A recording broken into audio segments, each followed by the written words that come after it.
Good morning, Rebecca and Cameron. Welcome to the Longino Virtual Conservatory Theater Major course.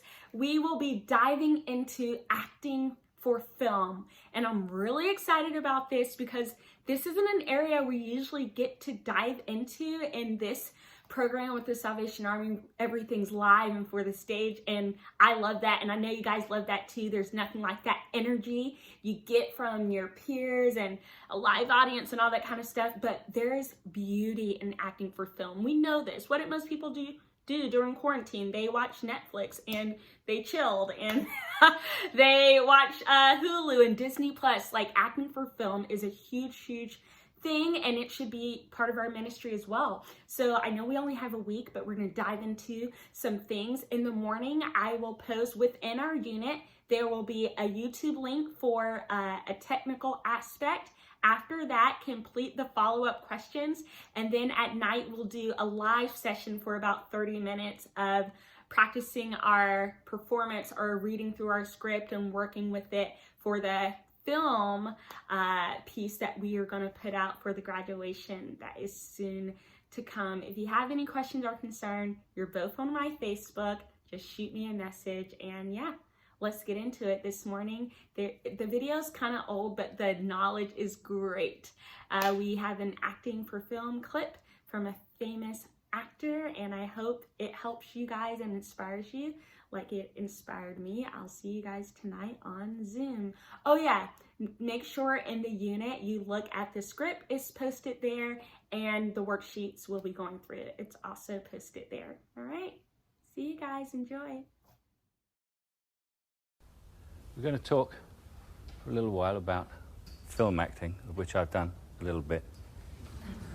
And the first thing that will happen to the audience is, of course, for the rest of the day, they will be completely ignored because you don't exist. My fellow actors and I can regard you as the crew, right? And once you're in front of that camera, nobody exists. Nobody, except the other person in the scene. And what we do, we actors who are in the movie, we hang on to each other's eyes. That's the most important thing in film. Eyes. If you're fair and you've got blonde eyelashes like I have, you wear mascara, because if you have blonde eyelashes and you're in a movie, you might as well be in a radio play. In the cinema, it's a very infinitesimal space you have in which to work. So this is our movie camera here, and we use that as the movie camera all through this show. So what I'd like someone to do is to put down a mark for me. Is there an assistant who can put down a mark for me to hit for a close-up? We just need a piece of tape or a bit of chalk or something. I thought it was going to panic everybody that I asked for something. Just, where am I? Let me just see where I am. Pull it up, the camera up a bit. Is that as high as, that's it. Just hit there. Put it on my feet there. Now I've got to come in and get to there. If I go to there, in a movie camera, I've gone through the focus, because the focus ends here, and the focus ends here, and so if I'm back here, I'm fuzzy. So the way to do that is to get on the mark, and if you're going to say a line, you go backwards. So when you go forwards, if you're going to say a line, and then you're on the mark. That's the first simple lesson. With a close-up, which I've started with close-ups because they are eventually what sells you in a movie, because people see your eyes. And I'll take my glasses off. What you get in the cinema, my friends here, watch the monitor.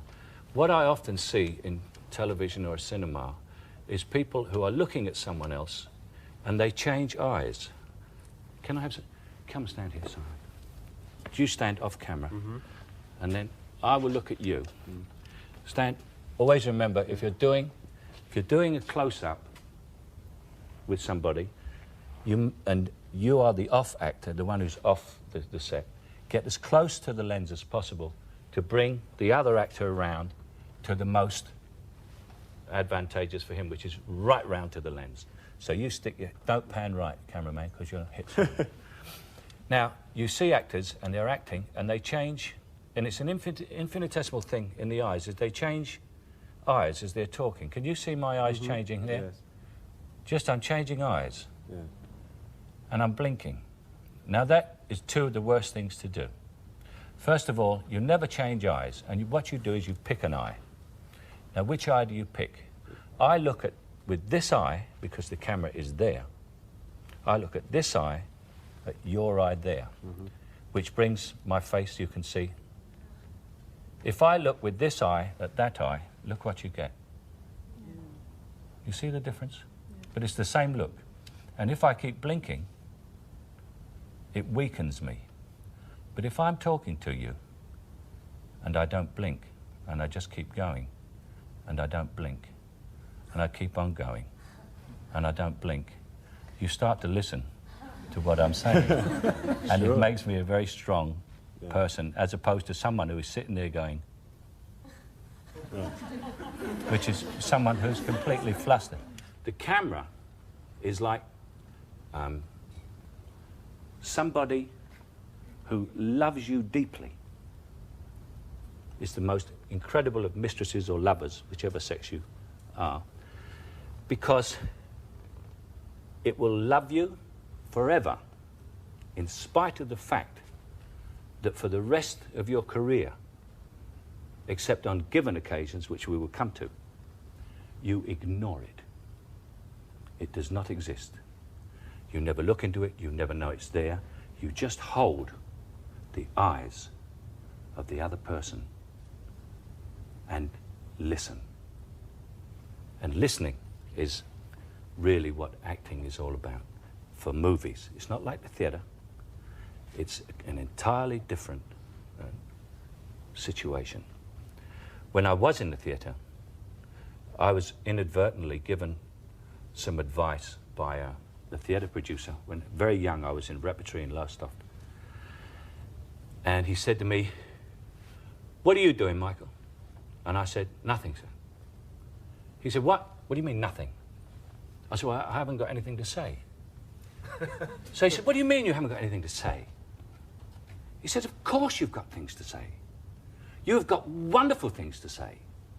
But you sit there and listen, think of these extraordinary things to say, and then decide not to say them." That's what you're doing. And that is the greatest piece of advice I can give to someone who wants to act in movies, is to listen and react. But also, when you get really close to the camera, if some directors go in for a massive close-up, the thing that people never do in real life is they don't say, "Oh, I don't want to go out, I'll, you know, no, I'll have the egg and chips, you know." But you will see actors doing that all the time. And so when you get in here, that doesn't look so obvious until you get in here, you know. So, but you've got to just be. There is no one here. It's just you and me. You'll be standing there. And there isn't even a camera. And you just say, "Well, no, I don't think I'll have the egg and chips. I'll have the caviar and bellinis. Shall I?" And they say, "Well, no, what do you really want?" And you say, "Well, he's not doing anything." And it's a story of Jack Lemmon, who was working with George Cukor. It was his first movie, and he'd come from Broadway theatre. And he kept doing it, a scene. George would say, "Cut, less, Jack, less." Jack would do it again. George, "Cut, less, less." Again, "Cut, less." And Jack finally said, "Look, if I do any less, I'll be doing nothing." And George said, "Now you've got it." But there is a sort of feeling that you have to get. Just stand up. It's a feeling that you have to get. It's just the two of us talking to each other. Yeah. You understand what I mean? Yeah. And the moment I'm saying it's just the two of us talking to each other, I know I'm doing it for all these people out here. Yeah. And I've even said to a director, he said, I didn't see that, Michael. I didn't see that on that take. And I said, where were you sitting? He said, there. I said, how are you going to see it? The lens is here, you know? And so what you're doing, and the test for this is like, supposing you were rehearsing a scene.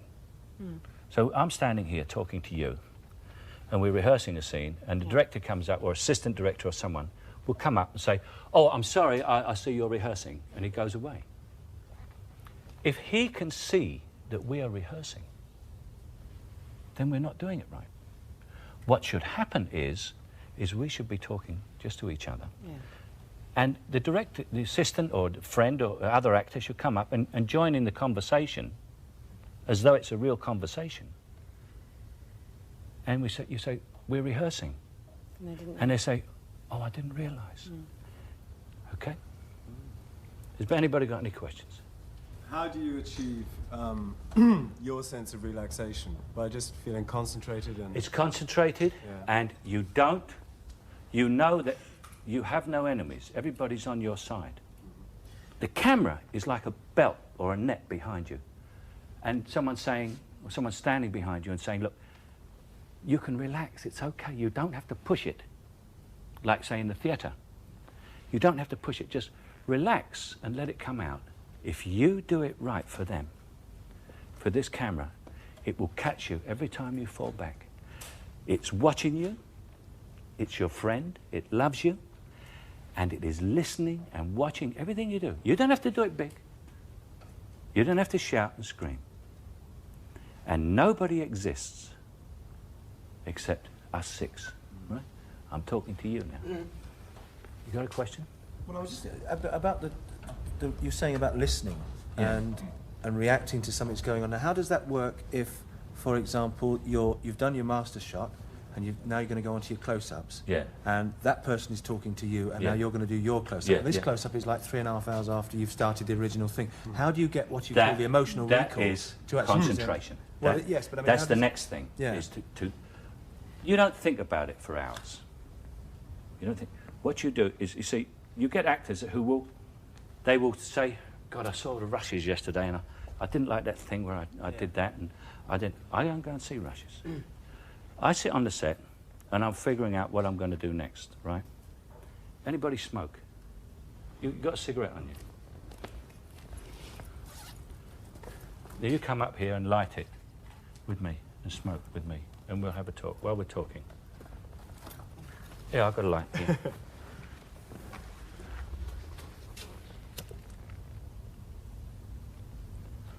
So now we continue this. And the thing is this, is that you concentrate on what you're doing. And you somehow, it's very difficult to explain, you go into yourself. Remember, you've still got the same person there. Although it was a long shot, if you're standing here with me and they shot it from over that camera there, this is a long shot, I was still talking to you here like this. So when the camera comes here, I'm still only doing the same thing, although I might calm it down a bit on the face because it's closer. Well, the thing you don't do in a long shot is smoke. You know why? Yes, you can't. Because now we're going to do the close-up. Where did you take the puff? We've got to do exactly the same lines. Where did you change hands just now? You've got to do it exactly the same. So everything you do, if you're going to... Come borrow a cigarette. I don't smoke cigarettes, but I'll try. So if you're going to do a long speech and you go, yes, I'll do this long speech now, and then I'll... when I say I'll take another puff. So you took another puff on another puff. And you remember that, because when it comes back to it, it's the most difficult thing to do in a master. If you start fiddling with anything, when they come into the close-up, you're doing the line and you're going, I'll tell you what I'd do. And she says, no, not there. No, you did it when I take another puff. You said, I'll take another puff. No, you did it immediately, you said puff. I'll take another puff. And the whole scene's gone out the window. And you probably have to shoot the master again. So never smoke or fiddle. And if you're going to do action and movement, plan it absolutely perfectly so that you do it exactly the same over and over again. You can change your performance, you can change, but you cannot change the action. Otherwise, the close-up, the medium shot, and the master shot do not match. And there's also with dialogue, for instance, is to learn it. You learn it until you know it, but you've got to learn it over and over and over again until you're sick of it. Until someone says something to you, you can say the whole thing, including everybody else's part. Because the tension of that actual close-up is when you're standing there and everyone goes, right, quiet, turn over, speed, action. And you go, to bum or not to bim, that is the question, and that's it. And it's up till that moment, because you're just a guy who just got up, you know, and said, I'll have cornflakes. And what you see is a guy going, I'll have cornflakes. You know? Because he said, go turn over action, and you, unwittingly, were standing there quite calm. You knew the lines about I'll have cornflakes. And they go, turn over, speed, action. I'll have cornflakes. You know, and that's what you get unless you relax, you see. So when they say turn over and speed, they're talking a load of old cobblers that do with something else about motor mechanics, whatever it is they do. And the other thing is you always cheat as much as you can. Always steal, but only steal from the best people. Just steal whatever you can see. If you see Vivian Leigh do something, or you see Marlon Brando do something, or Robert De Niro or Meryl Streep, steal it. Because what you're seeing them do, they stole. You understand? But you can't see who they stole it from because they made it into themselves. And that comes to the other thing of where you get into sort of movie stardom, is you have to invent yourself. Now, movie stardom is not necessary, and from my own experience, not a lot of it is recommended. But to be a good movie actor is highly recommended, I think, because it's a delicate operation. It's like, I regard the theatre as an operation with a scalpel. I think movie acting is an operation with a laser, because it's so tiny and it's so small that half the time people say, I don't know what you're doing. And you say, wait till you see the rushes. That's what it is. Wait till you never ever see the rushes, ever? No, I wait for them to see the rushes. I know what they're going to see. No, but do you ever, though, when you're filming? No, never see the rushes. All I've ever seen from rushes is, all rushes are wonderful. Everybody buys their yachts in rushes and go bankrupt at the premiere. All rushes are wonderful. Anybody who you speak to about the rushes, if you were that foolish, says they're wonderful. But what you don't realise is you say to makeup, how was rushes? They say, wonderful. Her lipstick was just, it was wonderful. You say to hair, how was the rushes? Oh, you should have seen the parting there, it was great. Everybody watches their own thing. And if you go to rushes, you will watch yourself. And nothing else. And in actual fact, it should be a stranger to you. It's someone else. The director, if he's any good, will tell you what you will like. You cannot bluff your emotions. You cannot bluff this fella. No. Or lady. This lady here, you need do nothing. But you must feel. You must feel, and you must look, and you must listen, because she will see everything you do, and she will pick it up. You don't have to throw it to her, and she'll love you, even though you ignore her for the rest of your life. Do now is you're not my friend. You know what I mean? You did that as though we were talking to an audience. Yeah. It's one person. It's only one person. So what it is, let me see, where are we? She gets all this lot off income tax. Business expenses, see? She owns 3 hairdressers. Now, the thing I like about Ruby is she's a mature woman. Now, when she gets hold of you, you can feel a lifetime of experience in her. I find I'm going in more for that kind of woman these days. Yeah, much better. Let's go in really close on that now. Now, look at the monitor. Oh. You see? Right, yes. Now, anything, if you go, oh, shit. Yeah, no faces. Right. No faces. Everybody pulls faces. People, when they talk to you, they don't come up and say, excuse me, could you tell me where Woolworths is? But because we are actors and we get kind of nervous, certain twitches come out in our face, or even in our bodies, you know. You'll see an actor and he's doing this because he's nervous. There's no need for any nerves. No one, everyone's there to help. Just get that smile to the camera. Say, here, she had 3 husbands, 2 husbands, both dead. And it's funny to you because I have a bleeding good idea what they died of and all. Yeah. It's, you see? Yeah. And it's to a mate. See? Where's that camera? She's had 2 husbands, both dead. And I have a bleeding good idea what they died of and all. Yeah. And this is a big thing because, you know, they died because she's in a bleeding kit. You know, right. I mean, this is the... So it's just very intimate. Now, look, have a look at your close-up again. Yeah. You don't have to do anything except show with your eyes that you think this is bleating funny. 2 of them dead and you know what they died of, Christ. You know? Right. Try again.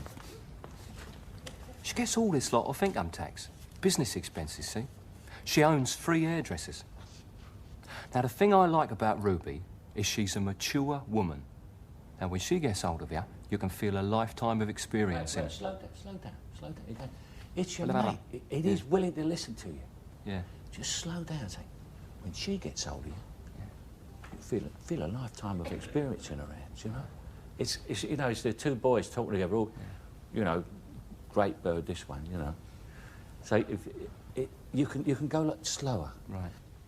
Each single person, the reason this was done on the movie... It's got to feel like my best mate. Really, each single person must feel that they are not an audience, they're sitting there in the dark, and there's this man telling them what he thinks, and it's rather funny, and it's amusing, and they rather like him, and he likes them. Yeah. Right, let's have one more go. One more go. Guess all this lot off income tax. Business expenses, see? She owns 3 hairdressers. Now, the thing I like about Ruby is she's a mature woman. When she gets hold of you, you can feel a lifetime of experience in her. I find I'm going in more for that kind of woman these days. May I just say, first of all, I'm overwhelmed, really honored and staggered that Sidney Brule would actually consider the idea of putting aside one. I mean, there I was in that theater when I was 12 years old, and who would think that someday I'd be standing here weighing up the chance. You get the gist of this passage.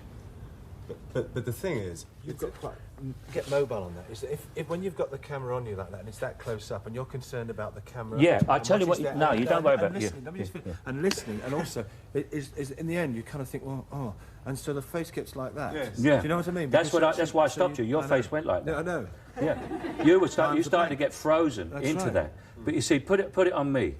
Now I'm in this close up, right? So I'm listening, but I mean I can't go like that, and I can't go like that. No. But I can go.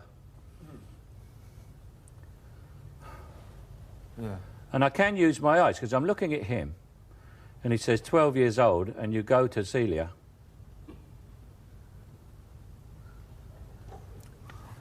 Yes, we get the gist of it, Clifford. You know, and I'm quite free within that framework, aren't I? Yeah. But I can't go like that, you know. And if you were in a situation where it's what you did there, you froze, which is why I stopped it and said, if you're in that situation, then you say to the director, how much freedom have I got in here? Yes, and if he says, well, it's only a stair and it's this close and you can't move an inch, you know, because the man's coming towards you with a knife and I want to get this, then you can't move, you know? Yeah. And you can't go, you've got it, but within this framework, it's okay. And the director will accommodate you on that.